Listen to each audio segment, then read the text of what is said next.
Most SCP anomalies and creatures' whereabouts are unknown, except for these next 3 creatures. These locations currently hold some of the most dangerous SCPs and are open to the public. These are 3 dangerous SCP creature locations open to the public.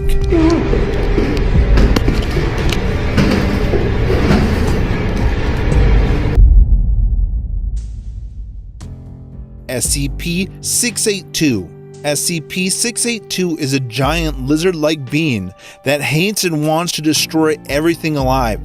It's very smart.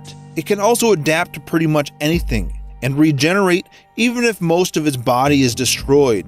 It breaches containment often and kills a lot of people every time. Dozens of attempts have been made to terminate 682 via both mundane and anomalous methods, including many attempts to use other SCP objects against 682. Nothing has worked as of yet. 682 has always been observed to have extremely high strength, speed, and reflexes. 682's physical body grows and changes very quickly, growing or decreasing in size as it consumes or sheds material. 682 gains energy from anything it ingests, organic or inorganic. Digestion seems to be aided by a set of filtering gills inside of its nostrils, which are able to remove usable matter from any liquid solution, enabling it to constantly regenerate from the acid it is contained in. 682's regenerative capabilities and resilience are staggering, and 682 has been seen moving and speaking with its body 87% destroyed or rotted. Due to the highly aggressive, adaptive, and intelligent nature of 682, termination testing has been ordered, with clearance from O5 Command, with major concern raised about possibly developing immunities and possible adaptations.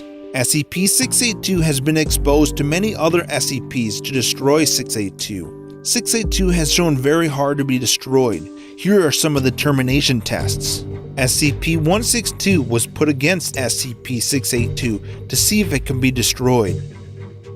SCP-162 is a mass of fishhooks, fishing line, needles, scissors, and other sharp objects in a rough ball, close to 8 feet in width and 7 feet in height. After being in 162's vicinity, subjects have reported feeling drawn to the object in order to touch it. This desire can extend for several weeks after seeing the item, becoming an obsession in many cases.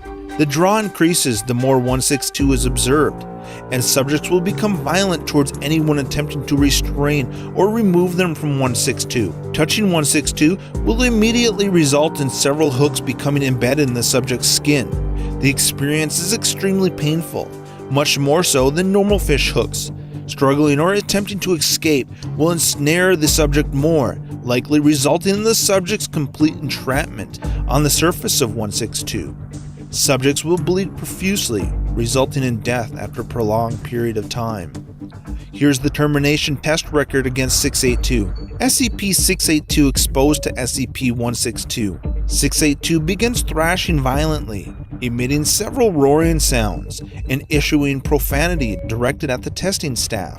682 becomes entangled with 162, primarily in the lower body, head, and left forelimb. Entangled areas undergo massive trauma due to 682 thrashing. After 4 minutes of continuing exposure, 682 lunges away from 162, severing its lower jaw and left hind limb and causing serious tissue damage to many areas of its body. 162 remains attached to the left forelimb of 682. 682 breaks containment using 162 against several agents, staff, and researchers, resulting in 11 deaths and 86 injuries. Forelimb and 162 removed from 682 during re-establishment of containment. 2 additional death records occurred during the recontainment of 162. 682 was found on Rossili Beach in Swansea, United Kingdom. SCP-2116. SCP-2116 is a child's doll manufactured sometimes in the mid-19th century. 2116 is dressed in a simple red cotton dress with cloth shoes and garments consistent with 19th century garb. The head is constructed of standard bisque porcelain, and painted to resemble an adult female.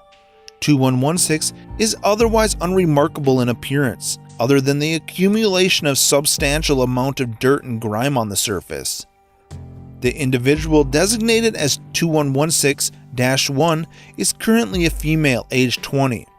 If 2116 is further than 10 meters from the current 2116-1 for further than 5 minutes, its anomalous properties will manifest as an alteration to reality within a 1 meter radius centered on 2116 itself. The environment, decor, ambient temperature, and furnishings become altered to be more attractive to a young human female. Tables will be set with a pink tea set, with a teapot filled with a sweet red liquid.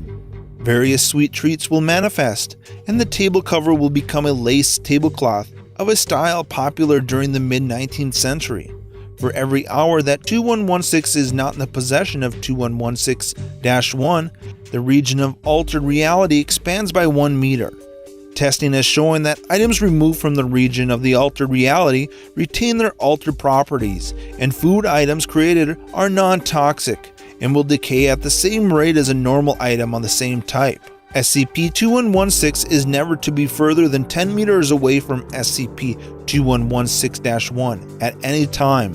The individual designated as 2116-1 is currently a female aged 20. 2116-1 will never willingly part from 2116. When 2116-1 expires for any reason, a replacement must be found within 12 hours.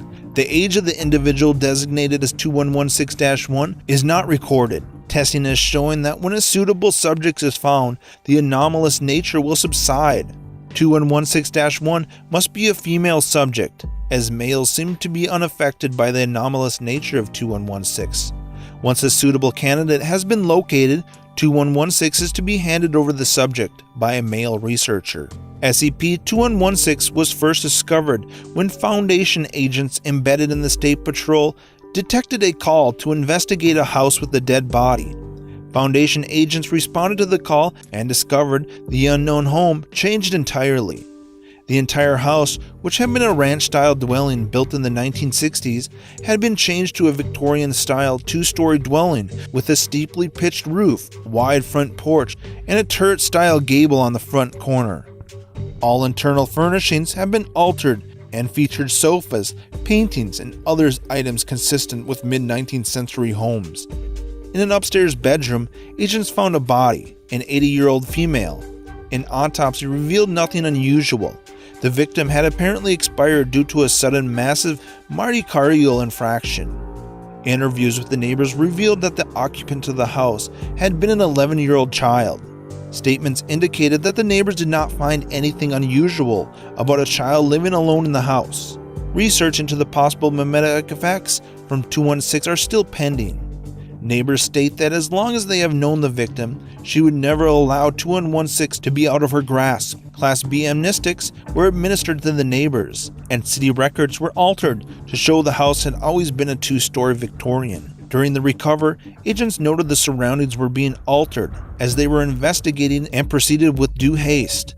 Agents became a casualty during the recovery process when she apparently removed 2116 from the grip of the victim. Agents accompanying her state heard a scream from the upstairs bedroom and subsequently found an oil portrait of an agent dressed in mid-19th century clothing with 2116 on the floor next to it.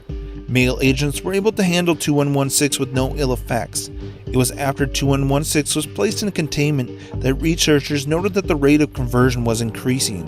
A D-class female was brought in as a test to see how the anomalous nature of 2116 would respond.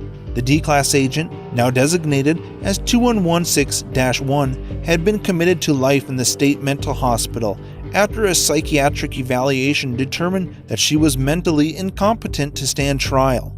2116-1 has been in a persistent catatonic state since her arrest. SCP-2116 is currently contained in a glass box at the Western Park Museum in Sheffield, England.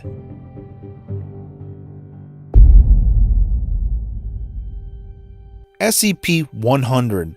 SCP-100 is an abandoned scrapyard 80 kilometers from Fort Collins, Colorado, known as Sweatsville Zoo. The scrapyard covers roughly 5,000 square meters of fenced-off land, consisting of 2 warehouses, a storefront, and a small residential building, as well as neglected land and lands used for storage. 100 holds roughly 1,500 vehicles, both pressed and unpressed, as well as roughly 1,400 kilograms of separate scrap estimated to be worth $5,000. SCP-100's anomalous effects manifest through SCP-100-1 and its constructs, including SCP-100-2-A and SCP-100-2-B. Anonymity is lost when 100-1 or one of its objects cross the fence perimeter of 100. 100-1 is an anonymous sapient humanoid construct consisting mostly of copper piping, uninsulated copper wiring, and aluminum cans. 100-1 lacks the ability for written or verbal communication. However, it possesses the ability to communicate using rudimentary sign language.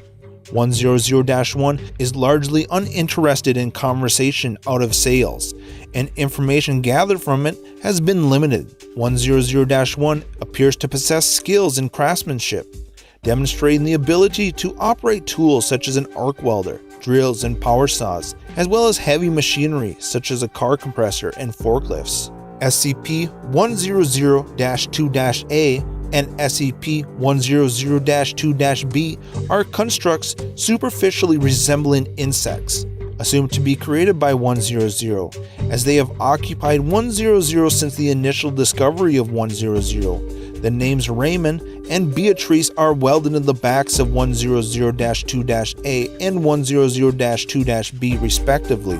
They appear to operate as both companions as well as guards for 100, as they patrol the perimeter of 100 except during intervals of interaction with 100-1. 100 is to have 6 guards patrolling the interior of the perimeter's fencing and 2 guards dedicated to the monitoring of the interior and exterior of both warehouses and the residential building, with rotations to occur every 3 hours. Any authorized personnel within 100 are to be detained for questioning prior to amnestic administration and release.